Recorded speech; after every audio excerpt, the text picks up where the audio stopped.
gawin natin.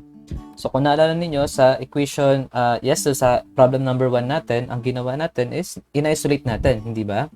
In-isolate natin yung member A, B, and DC. So, ganun din gagawin natin. I-isolate natin sila. Then, magmo-moment tayo sa B and C para doon sa ating shear at A. Okay? So, since, ito kasi is di ba? Okay, kasi wala siyang wala pala siyang ika-counter na na horizontal load, no? So anyway, magkakaroon pa rin naman tayo ng shear doon. Okay? So dito para mag-equilibrium tayo sa AB, wala na kasing no? So next na lang. Ayan. So i-isolate natin tong AB. Dito na lang muna 'yan. Okay? So isolate natin yung AB. Ayan, FBD natin para sa AB. Ayan. Oops, sorry. Ayan siya. Okay.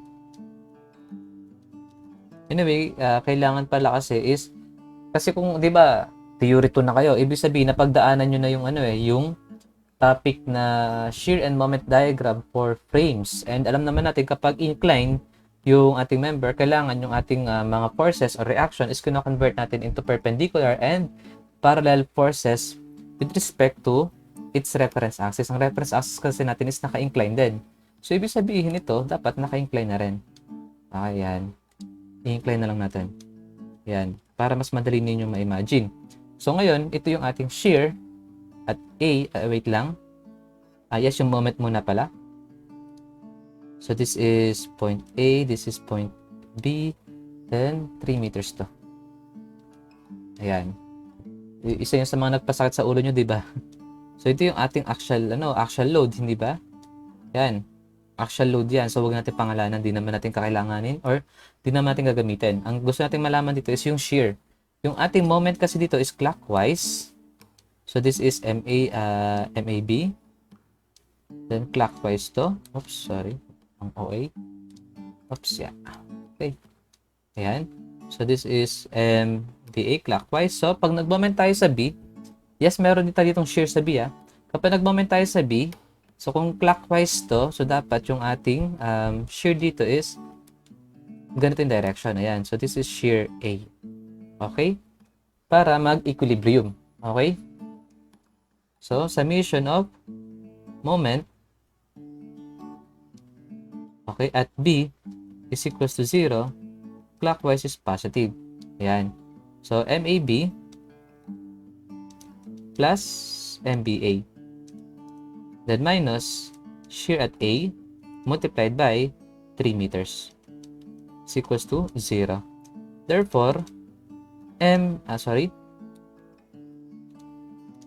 Therefore, ang ating shear at A is equivalent to, okay, so positive, no?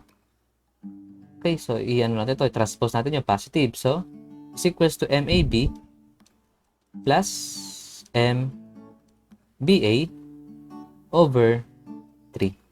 Ayan. Okay, so ganito as equation. Pangilang equation natin? Equation number 7. Ayan. Next, yung naman, DC, di natin kailangan pang i-drawing yung niya, no? Yung, anyway, sige. Ang tamad, no? Sige, drawing na rin natin para makita nyo rin.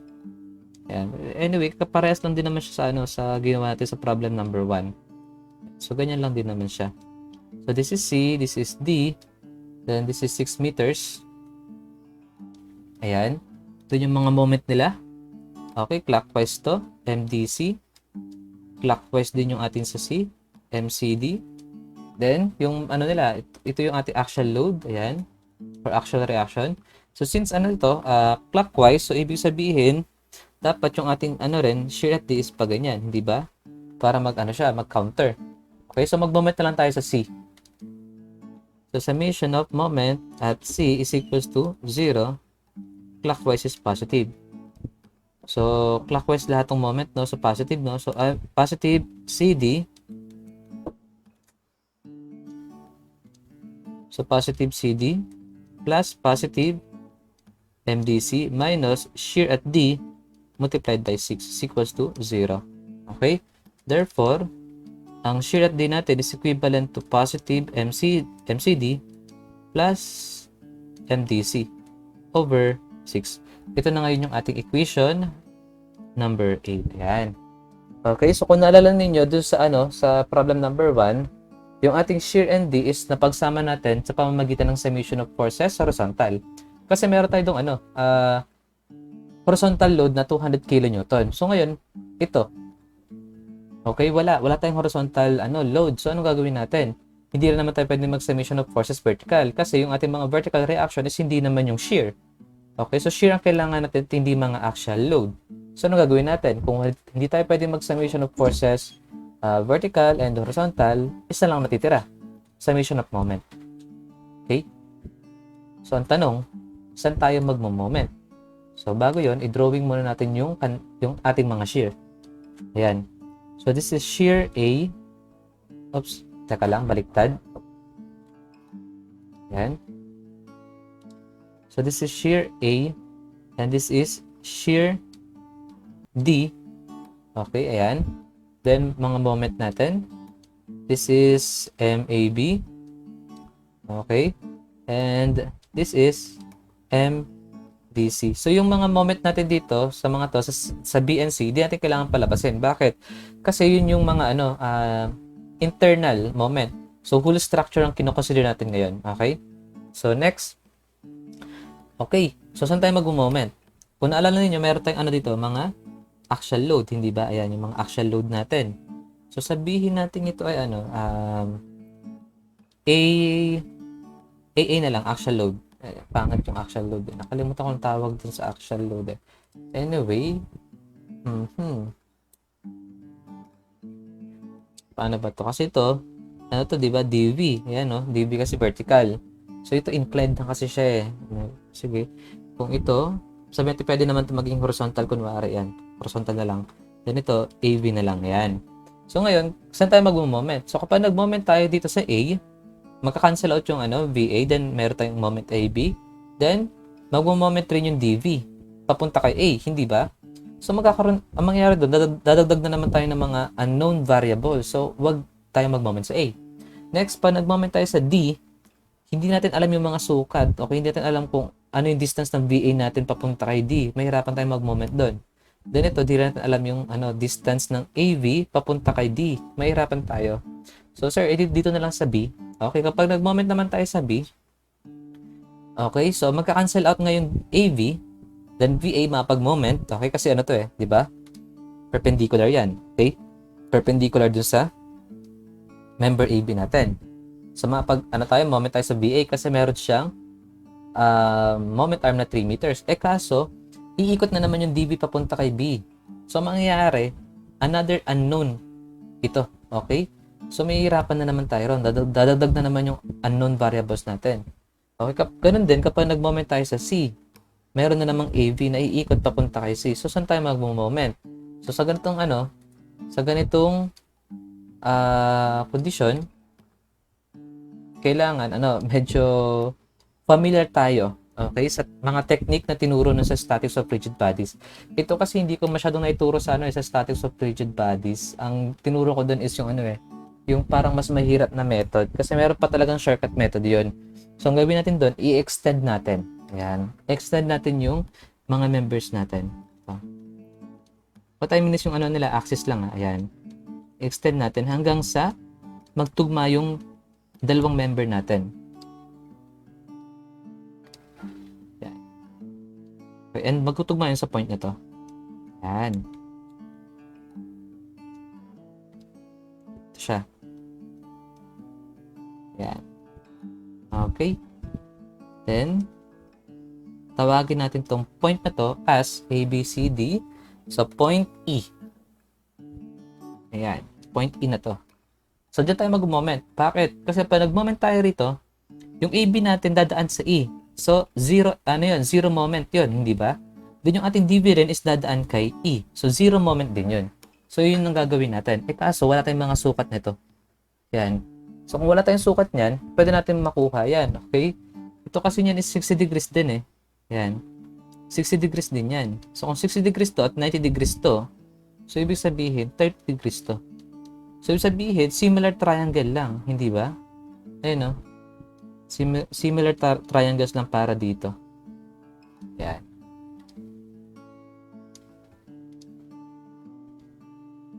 Yan. Okay? So, similar triangles lang. So, meron tayong 3 meters dito. So, okay, kung 3 meters to, ito rin pala, no? Yan.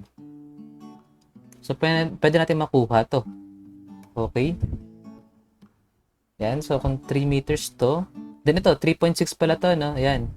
Then ito, wala pala tayo nito, no? Wala tayo nito. So, anyway, kung 3.6 to, ito 6 meters. Okay. So, makukuha naman natin to. Ito. Yan.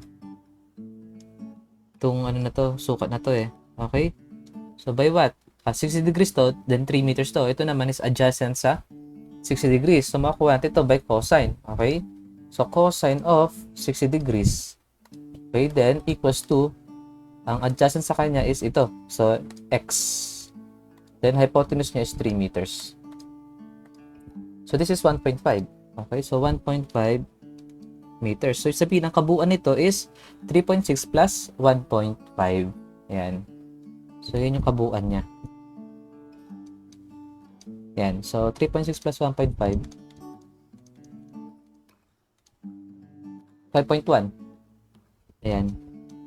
5.1 meters. So, ngayon, kung meron tayo itong sukat na to, makukuha natin to. Ayan.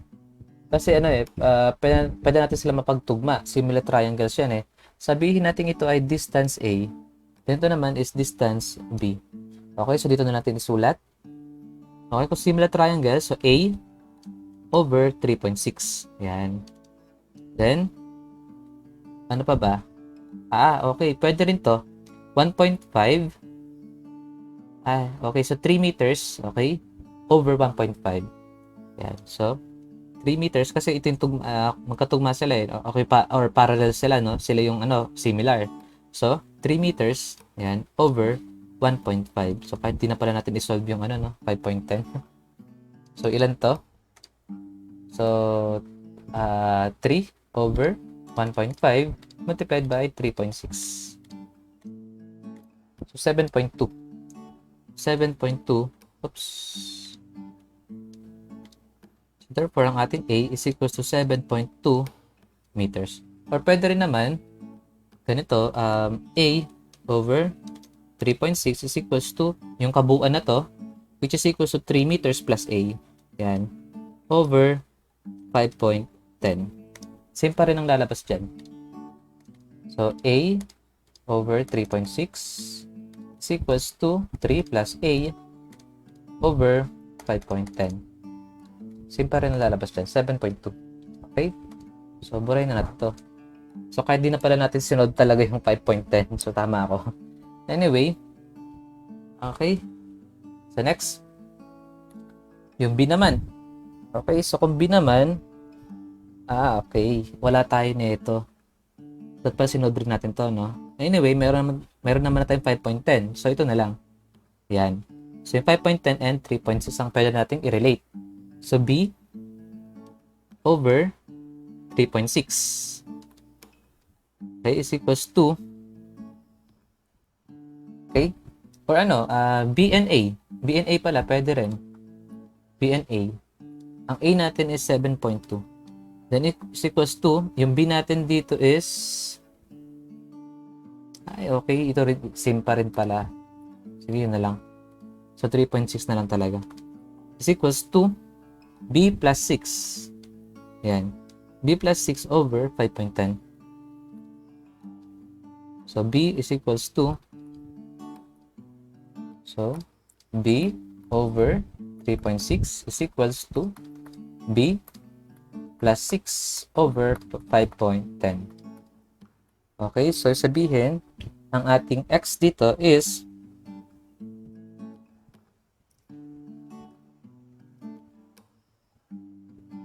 sorry, mali.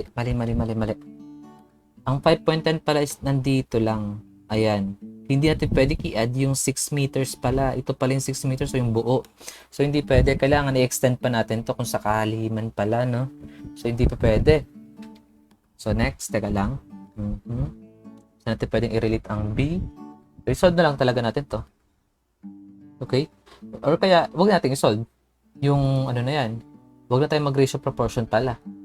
So, since meron naman tayo ditong A, meron tayong 3.6, pwede natin ma-solve yung B by Pythagorean theorem nga pala, no? So, pwede. So, B squared is equals to, ang hypotenuse is A. Okay? Then minus 3.6 squared. Ayan. Pwede nga pala to, no? So, talaga familiar tayong lahat sa sa trigonometry and at the same time yung geometry. So, A is, ilan nga ba yung A natin? 7.2 squared, and then minus 3.6 squared. Yan. So, 6.235. So, 6.235 meters. Ayan. Okay. Yan siya. Shade na lang natin para mas maganda. Okay. So, ngayon, pwede na tayong mag-moment sa E. So, summation of moment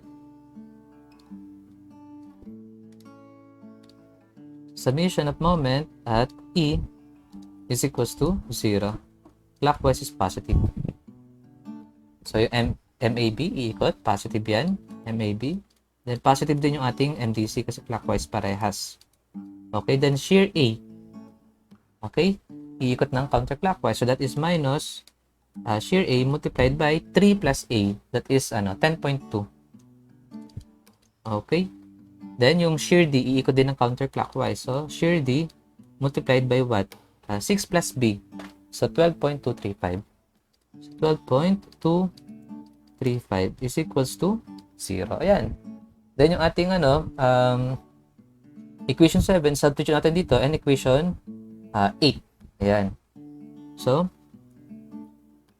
MAB plus MBC minus shear at A is, okay, so 10.2 multiplied by MAB, okay, so, bay natin,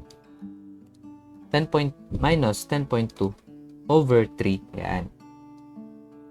Then, MAB plus MBA. Then, minus, okay, so 12.235 over 6. Then, this is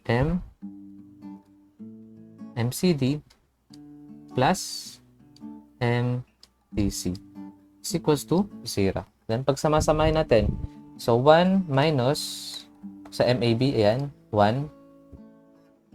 Okay, so 1 to. Then minus 10.2 over 3. So negative 2.4. So negative 2.4 of MAB. Then MBC, wala. Plus MBC. Then minus, ilan yung 10.2 over 3? Negative 3.4. So, negative 3.4 of MBA. Then, minus, okay, so, yes, meron pa tayong nakalimutan, MDC. Ay, sorry.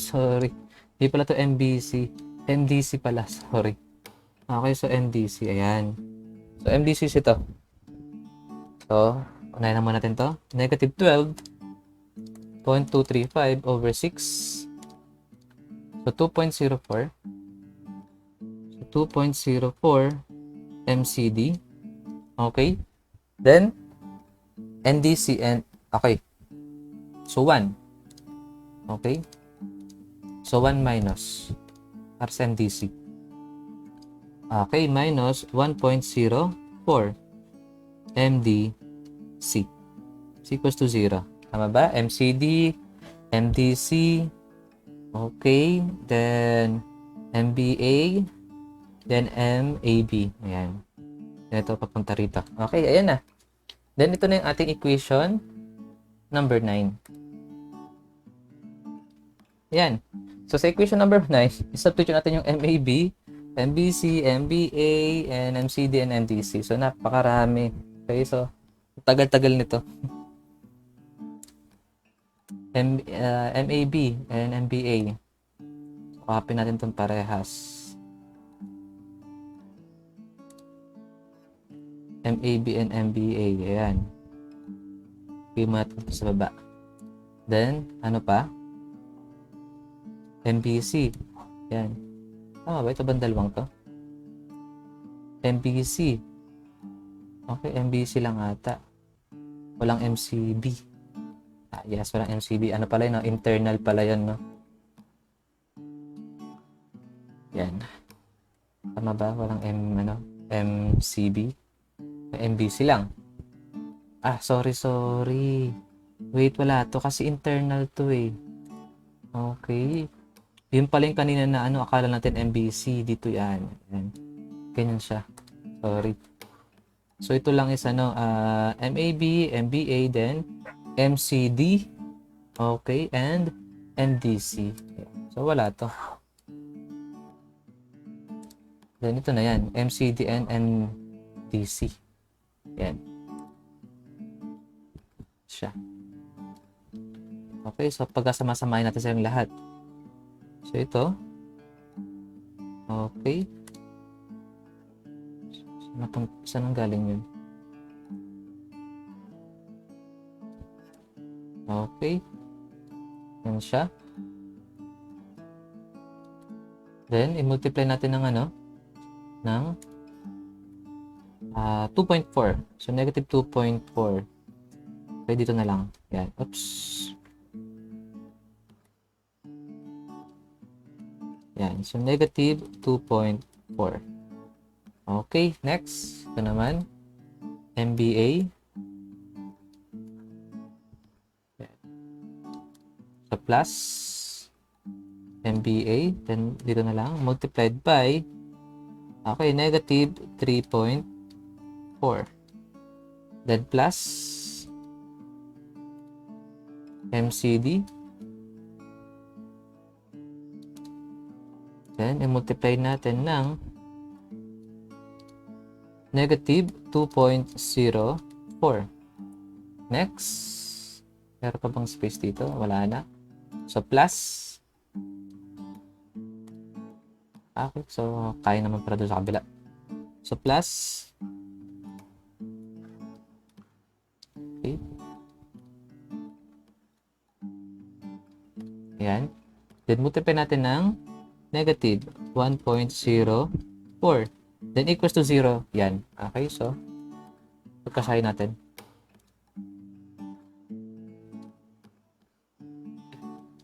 Okay. So, equals to 0. Then, pwede na natin makancel out lahat ng EI. Yan. Cancel out na natin yan. Okay. Pwede ba? Pwede ba siya i-cancel out? Yes, pwede siya i-cancel out. Okay. Ay, sorry. Hindi siya basta-basta maka-cancel out pala. May nakalimutan tayo sa moment E. Ano yun? Yung 30 kN per meter. Nakalimutan natin. So, ito tayo mag-moment, no? So, iikot yan ng counter-clockwise. So, negative pala, no? So, since equals to 0 naman to, na lang, sa kabila na kagad. Okay? So, negative 1. Ay, sorry. So, counterclockwise siya. Then, ililipat natin, magiging positive. Okay? So, positive 30 times 6. Okay? Sorry. Siya 6. 3.6. Yan. So, 3.6 multiplied by 3.6 over 2. So, this is equivalent to 30 times 3.6 squared over 2. So, yung square po kasi dalawa yung 3.6. So, 194.4. So, 194.4. Yan. So, ito niyan is 194.4 pala, no? Okay. And hindi na siya kasha. Yan, doon na lang. Is equals to 194.4. Then, i-divide natin lahat sila sa EI. Ayan. Okay. Then, matanggal natin yung EI dito. Ayan. Sa mga yan. Okay. Then, i-divide natin dito. Ayan. So, divided by EI. Okay. Yan. So, pagsama-sama na natin lahat. So, this is, theta B. So, negative 2.4 multiplied by, okay, multiplied by 2/3. Okay, then plus theta b meron dito. Okay, plus negative 3.4 multiplied by 4/3. Okay, next, theta b, theta c na to. Okay, so yun lang ang theta b natin. So, negative 6.13. So, negative, tanggalin na natin to. Ito na lang. So, negative 6.13 of theta b. Yan. Next, theta c muna. Wala tayong theta c dito sa taas. Dito na lang. So, 2/3 of, okay, negative 2.04. Negative 2.04. And then, theta c. Okay, so minus 1.04 multiplied by 1/3. So, 1.707. So, negative 1.707. That is theta c. Psi AB, marami. 4 yan. Okay. So, negative 2 times 2.4. Yan. Next. Okay, negative.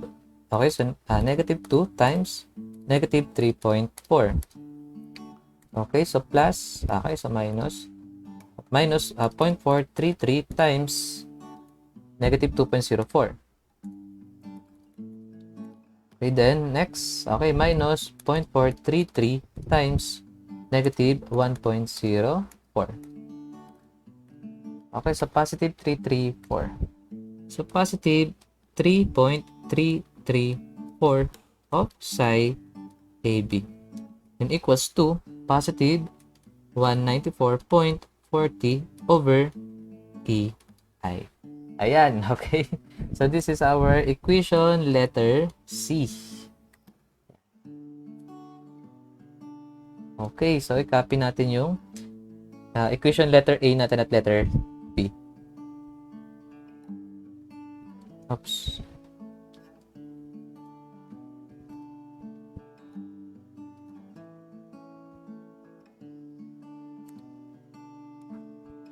So, letter A. Oops. Ayan. Okay. Okay, so letter B.